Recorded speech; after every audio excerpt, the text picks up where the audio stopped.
Star தமிழின் face to face நிகழ்ச்சி தொடர்கிறது. கொழும்பிலே சாதாரணமாக ஒரு கொழும்பிலே வந்து ஒரு ஒரு 10 பேரை சேர்க்கறது பெரிய கஷ்டம். ஒரு 10 பேரை கோயிலுக்கு வர வைக்கிறது பெரிய கண்டிப்பாக. மிச்சம் எவ்வளோ ஒரு 5 பேரை டெய்லி நீங்கள் கோயிலுக்கு வாங்கன்னு சொல்கிறது மிக்க கஷ்டம். அதே நேரத்தில் ஒரு தமிழ் மக்கள் அதிகமாக செறிந்து வாழக்கூடிய ஒரு இடமாக இருந்தால் பரவாயில்லை. அப்படியும் இல்லாத ஒரு இடம்தான் பொரல். எங்களுக்கு அதிகமாக தெரியும், அதிக தமிழ் மக்கள் அங்கே இல்லை. ஒரு சில பகுதிகளில் இருக்காங்க. வனாத்தமுள்ள லெஸ்லி ரணகல மாவட்ட அங்கால தெமட்டகோட்டை சைட்லலாம் இருக்காங்க. ஆனால் அந்த பொரல்லையில் மெகசின் வீதியில் குறைவு. அப்படிப்பட்ட ஒரு இடத்துல ஒரு ஆலயத்தை நிறுவி அந்த ஆலயத்தை தொடர்ச்சியாக வழிநடத்தி செல்லக்கூடிய அந்த சக்தியை இறைவன் உங்களுக்கு தந்திருக்குங்க. குறிப்பாக அந்த அம்மா தந்திருக்காங்க. அப்படிப்பட்ட ஒரு சக்தியை நீங்கள் தொடர்ந்து நடைமுறைப்படுத்தி கொண்டு போவதற்கு உங்களுக்கு எவ்வளவு இடையூறுகள் வந்திருக்கும், அதில் இருந்து சொல்லுங்கள். இடையூறுகள்லாம் என்னை பொறுத்தளவு இடையூறு வந்ததுனா இல்லை, இது மட்டும் இடையூறு வர இல்லை. ஏன்னா நான் அங்கே உள்ள சிங்கள மக்களோடையும் சகோதரனாக தான் இன்றைக்கும் பழகி கொண்டிருக்கேன். நான் அடிக்கடி தான் சொல்கிற விஷயந்தான், பிறந்தது பொருளை காசல்ல, இறந்து போனால் பொருளை கணாத்த. இதுதான் சிங்களத்தையும் சொல்லி அவங்களுக்கு ஒரு பகடியாகவும் கேள்வி பண்ணுறது. அதில் நல்ல ஒரு தத்துவம் ஒன்று இருக்குது. பிறந்தது பொருளை காசல், இறந்த பொருளை கணாத்து. அப்போ உண்மைக்குமே தாத்தா அம்மாவை ஆரம்பித்து வச்சது தான் அந்த கோயில். அப்போ அவங்க 2 பேருக்கும் வந்து முதல் நான் நன்றி செலுத்தணும். அவங்க எனக்கு ரோட்டை போட்டு கொடுத்தவங்க. ஆமாம், இப்படி தான் பயணிக்கணும். அந்த பயணத்தோடு நான் இன்னும் கொஞ்சம் மெருகேற்றி கொண்டது. அதாவது வெளியால் வந்து மக்களை வந்து நான் பழகி கொண்டது வந்து மக்களோட கொஞ்சம் நாங்கள் ஆதரவாக பேசினாலே மக்கள் நமக்கு லயப்படுவாங்க.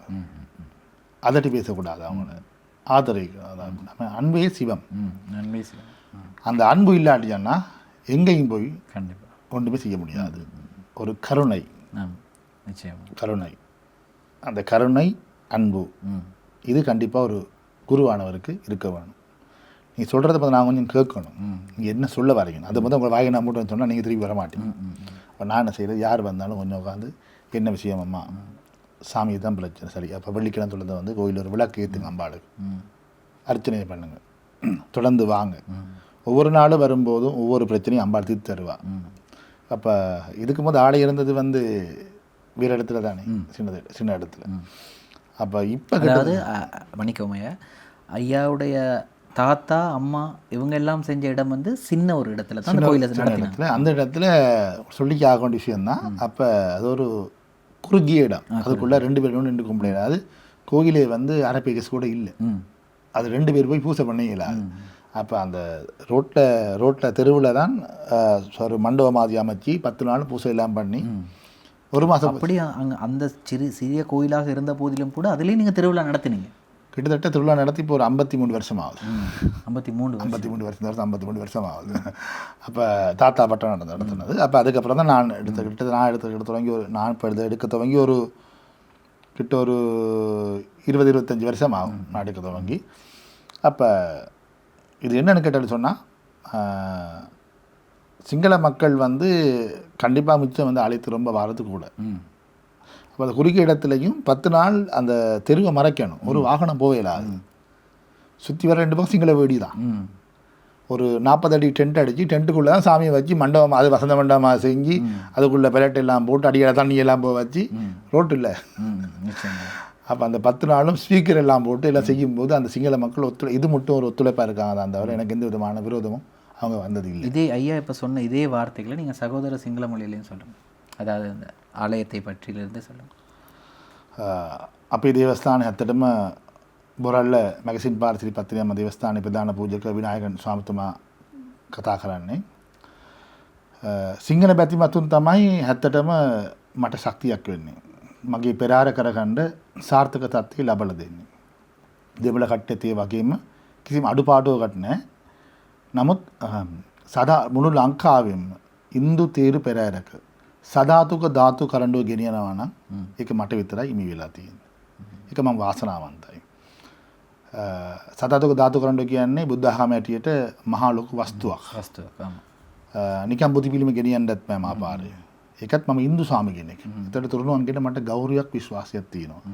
ආත්ම විශ්වාසයක් තියෙන වගේ මගේ මේ බොරල්ල කෝවිට ඇවිල්ලා ඇත්තටම උදව් කර ඉස්සරම ඇවිල්ලා බොරල්ලේ අතුල නායක හාමුදුරුවෝ. උන්වහන්සේ තමයි මට ඇත්තටම සිංහල චාරිත්‍රාත් කියලා දීලා මඟ පෙන්වලා දුන්නේ. උන්වහන්සේ ඇත්තට මට තාත්තා අම්මා වගේ. ඒකට ලංකාවේ කිසිම තේරු පෙරහැරක බලන්න බැරි දර්ශනයක් 29 වෙනිදා අගෝස්තු මාස 29 වෙනිදා පෙරහැරේ බලා ගන්න පුළුවන්. අලියගේ පිට කරඬුව වඩමලා බුදු පිළිම කරඬුන් වහන්සේ වගේ නිලමෙතුමාලා ඒ වගේම ඇවිල්ලා පාතරට උඩරට නැටුම් කණ්ඩායමත් එක්ක සිංහල සංස්කෘතියත් එක්ක තමයි අපේ තේරු පෙරහැර ගමන් කරන්නේ. අර කියනවනේ ඔක්කොම ඇවිල්ලා මේ ಜಾති වේදනා ආගම් වේදනා කියලා ඔක්කොම කියනවනේ. ඉතින් මම ඔක කරලා පෙන්නනවා මිනිස්සුන්ට.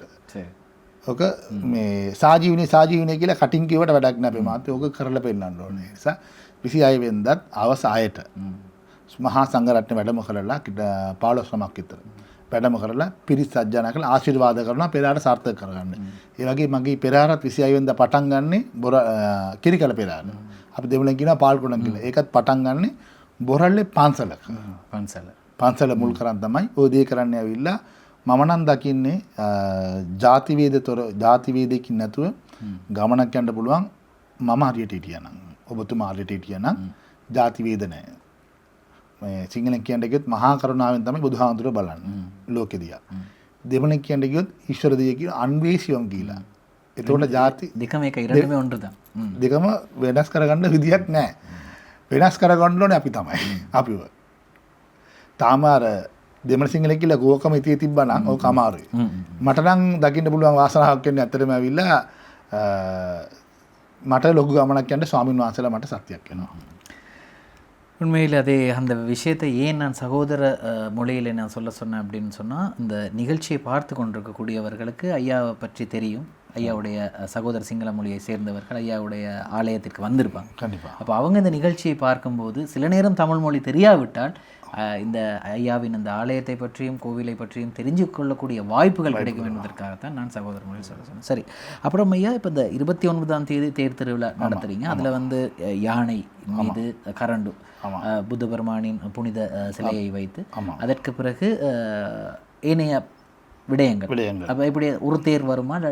ஒரு தேர் தான் வளமை. ஒரு தேர் அம்பாள், ஒரு தேரில் அம்பாளும் பிரத்யங்கரா தேவியும், அம்பாள் மேலே கீழே பிரத்யங்கரா தேவி.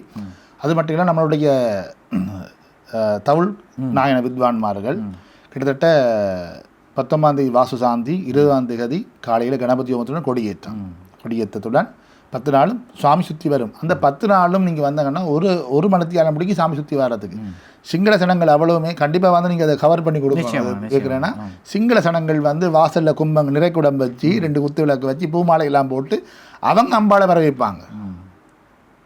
அது கேட்கும்போது இந்த கூஸ் பம்பாங்க புள்ள அரிக்குது.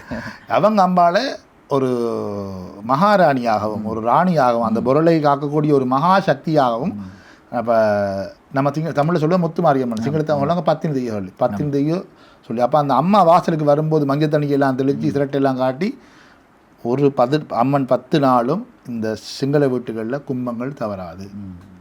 அதே மாதிரி நான் நினைக்கிறமே சில நேரம் மச்சம் மாமிசம் சாப்பிட மாட்டாங்க. இல்லை, அந்த கிட்டத்தட்ட 19ஆம் தேதியில அங்கே ஃபுல்லாக வருது. கிட்டத்தட்ட அது அதுக்குள்ளே அந்த மீன் கரகளை வரவிட மாட்டாங்க. கோயிலில் பூசை இருக்குது. அப்போ சொல்லுவாங்க சாமி கோயில் பூசை வந்தாலும் இதெல்லாம் வேண்டாது வளமையாக மீன் கரலாம் காய்ச்சல் வந்து உண்டியில் காசு போட்டு போகிற வழி உண்டியில் சாமி ஆடி மாதம் வந்தாலே அங்கிட்ட ஒன்றுமே இல்லை. ஏன்னா அப்படி ஒரு ஆடி மாதத்துக்குள்ளே இப்போ நம்மளுடைய தமிழ் மக்களும் தமிழ் இனத்தவரும் சேர்ந்து செய்கிற இடத்துல ஆலயம் இருக்குது வேறு. பக்கத்தில் சிங்கள வீடு, இங்கிட்டு முஸ்லீம் வீடு, நடு மத்தியில் கோயில்.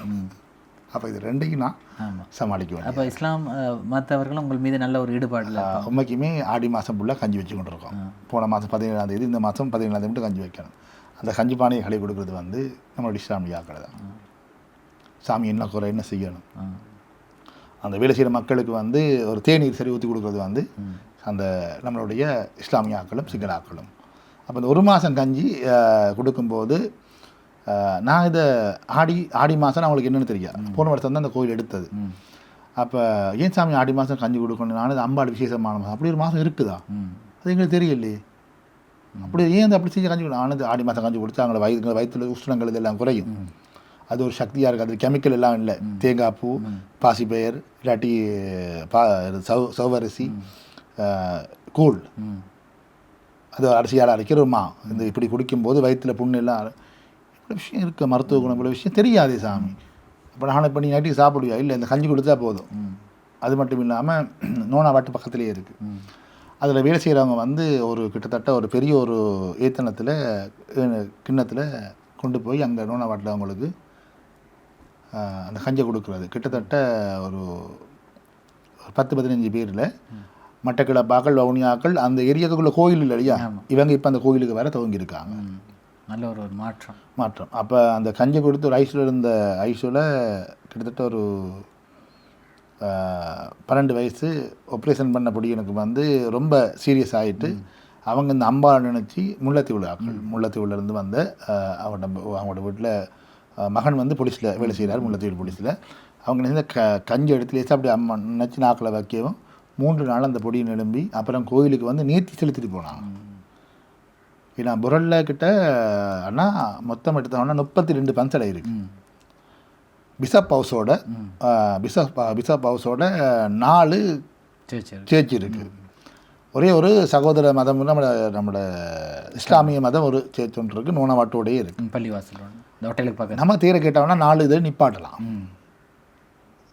இந்த மாத்தலை முத்து மாரியம்மன் மாதிரி எங்கட தேரை இந்த 4 வாசலையும் போய் நிப்பாட்டலாம். அப்படி எதிர்ப்பு இல்லை. இந்த 4 மக்களும் இப்போ தேர் நடக்கும்போது முஸ்லீம் பள்ளியில் இருந்து சாப்பாடும், அதாவது சைவ சாப்பாடு, அந்த ஆற்ற பிள்ளைகளுக்கு சாப்பாடு, இந்த ஏன்னா இப்போ அந்த சிங்கள முறைப்படியும் செய்யணும், தமிழ் முறைப்படியும் செய்யணும்.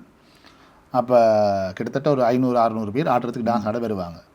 இவங்களுக்கு எல்லாமே சீனி சம்பல் வச்சு ஒரு தண்ணி போட்டலோட மரக்கறி கட்டலோட இவங்க தான் நம்ம இஸ்லாமிய சகோதரமார் தான் அவங்கள்ட்ட கொடுக்குறது சொன்னாங்க. அந்த ஒத்துமையை நீங்கள் எங்கே, ஏன்னா என்ன பொறுத்தல வந்து பொருளை மெசேஜ் சொல்கிறது ஐயா சில நேரங்களில் கொழும்புக்கு வெளியில் இருக்கலாம், சில நேரங்களில் ஊர்களில் இருக்கலாம், ஆனால் கொழும்பில் இப்படி இருப்பது மிகவும் அரிதான. என்ன பொறுத்தல வந்து இப்போ சாது வந்தால் ஃபாதர் வர மாட்டார், ஃபாதர் வந்தால் ஐயா வர மாட்டார், இப்படி ஒரு சிக்கல் இருக்கு. ஆனால் எனக்குள்ளே வந்து அதுனா எனக்கு அது ஒரு விஷயமே இல்லை. ஏன்னா நான் அவங்களோட பழகிறது வந்து ஒரு சகோதரத்தனமாக. இப்போ ஒரு பள்ளிக்கு போனாலும் பொருளை பள்ளி எடுத்தாலும் 20 மணித்தியான பள்ளிக்கு போகலாம். ஃபாதரை போய் இதெல்லாம் சந்திக்க பேசக்கூடிய ஒரு வளாகத்துக்குள்ளே தான் இருக்கும். ஆனால் இது இன்னும் நம்ம கொழும்புக்கு வெளியே வந்தால் எல்லாமே பழகணும் சொன்னால் இது ஒரு இனத்துவேசங்கள் வராதான். வேறு அதாவது நாங்கள் நல்லிணக்கம் என்று சொல்கிறது வார்த்தைகளில் மட்டும் இல்லாமல் செயற்பாட்டிலும் காட்டி கொண்டிருப்பது மிகவும் ஒரு அற்புதமான விட. இன்னொரு விஷயம், பொருளை ஜான்சனில் வந்து நந்தி கொடியும் பௌத்த கொடியும் 2 ஒன்றா சேர்ந்து. ஆமாம், அதை நான் பார்த்துருக்கேன். பொருளை ஜான்சனில் ஆமாம், இங்கே திருவிழா மட்டும்தான் நந்தி கொடியும் பௌத்த கொடியும் 2 சேர்ந்து ஒன்றா பாடுறாங்க. ஆமாம் ஆமாம். அப்போ மத ஒற்றுமை, ஆமாம் நிச்சயமாக, இன ஒற்றுமை. எப்படி இஸ்லாமிய சகோதரமார்கள் வந்து அவங்களும் அந்த தேருக்காக மெனக்கட்டு அவங்க செய்வாங்க. சாமி 8ஆம் மாதம் வந்து எப்போ சாமி கொடி ஏற்றான். அப்போ அப்படி கேட்கும்போது வந்து நமக்குள்ளே இன பிரச்சனை வரக்கூடிய சான்ஸே இல்லை. அம்பாளுக்கு வந்து உண்மைக்குமே வந்து 4 மதத்திலையும் அவருக்கு செல்வாக்கு இருக்கு. ஸ்டார் தமிழின் ஃபேஸ் டு ஃபேஸ் நிகழ்ச்சியில் ஒரு சிறு விளம்பர இடைவேளை.